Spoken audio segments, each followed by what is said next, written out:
Bienvenue sur TerraChill, le meilleur moment de la journée. Aujourd'hui, nous allons parler de NFT et manga. Quelle est la relation entre la culture manga et les NFT? NFT signifie jeton non fongible.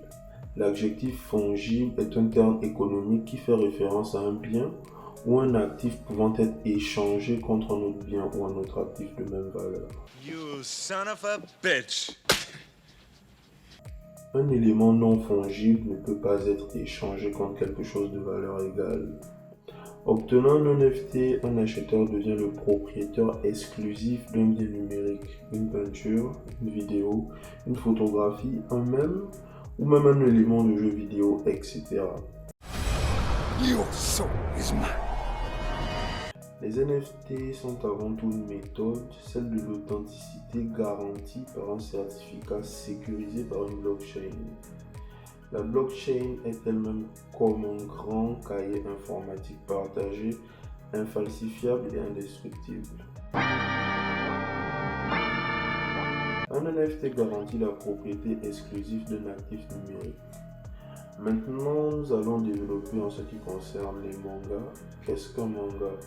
Un manga, quant à lui, est une bande dessinée japonaise. Au Japon, le terme manga désigne plus généralement la bande dessinée, quelle que soit son origine. En Occident, par contre, le mot manga désigne une bande dessinée japonaise, mais aussi parfois une bande dessinée non japonaise respectant les codes de production populaires japonaises. Les mangas sont parallèles aux bandes dessinées du monde occidental, dont la naissance date d'après la Seconde Guerre mondiale. Le terme mangaverse est une référence à métaverse. La nature visuelle et le riche héritage derrière le manga et les formats animés établis présentent des possibilités naturelles de transfert dans le métaverse sous la forme de jetons non fongibles. Plusieurs projets NFT s'inspirent de la culture manga, comme par exemple Azuki, Clone X, Otaku Origin pour n'en citer que ceux-là, et il y en a beaucoup plus. Nous avons illustré comment l'univers NFT arrive à utiliser des ingrédients manga. Maintenant, la question de savoir comment l'univers manga pourrait utiliser la technologie NFT pour faire avancer la culture ou tout simplement faciliter certaines actions. En termes de fonctionnalité, la technologie NFT peut permettre aux auteurs manga ou les maisons d'édition d'offrir des exclusivités aux fans sur le présent, moyen et long terme.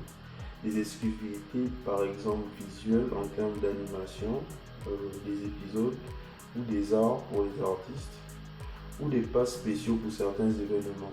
Ce genre d'NFT pourront gagner en valeur car les possesseurs pourront les revendre à d'autres fans. Et tant que les exclusivités seront toujours attachées à l'NFT, cela pourra toujours intéresser d'autres personnes et rendre de plus en plus sélective le petit nombre de personnes qui seront propriétaires de ces NFT. Un autre exemple est d'offrir des NFT de personnages d'un futur manga et de permettre aux possesseurs de ces NFT de jouir des droits commerciaux de ces derniers. Ce qui pourra avoir pour conséquence que lorsque ces personnages seront utilisés dans la série et générant de l'argent, les propriétaires des NFT seront rémunérés à la hauteur des droits commerciaux qu'ils possèdent sur ces caractères.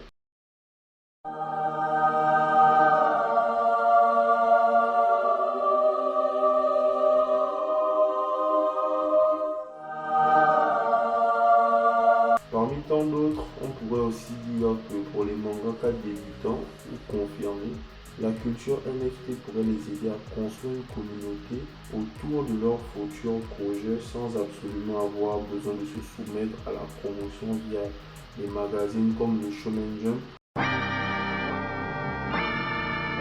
pour n'en citer que celui-ci. Car dans ces magazines, la pression est souvent grande et si votre œuvre se fait voter par les fans du magazine comme pas assez populaire et il sera retiré, et peut-être avec elle vos chances de poursuivre dans l'art du manga ou tout simplement de faire passer l'épreuve du temps à votre création. Voici pour cette revue. Si vous avez aimé le format, n'hésitez pas à lâcher un like et vous abonner.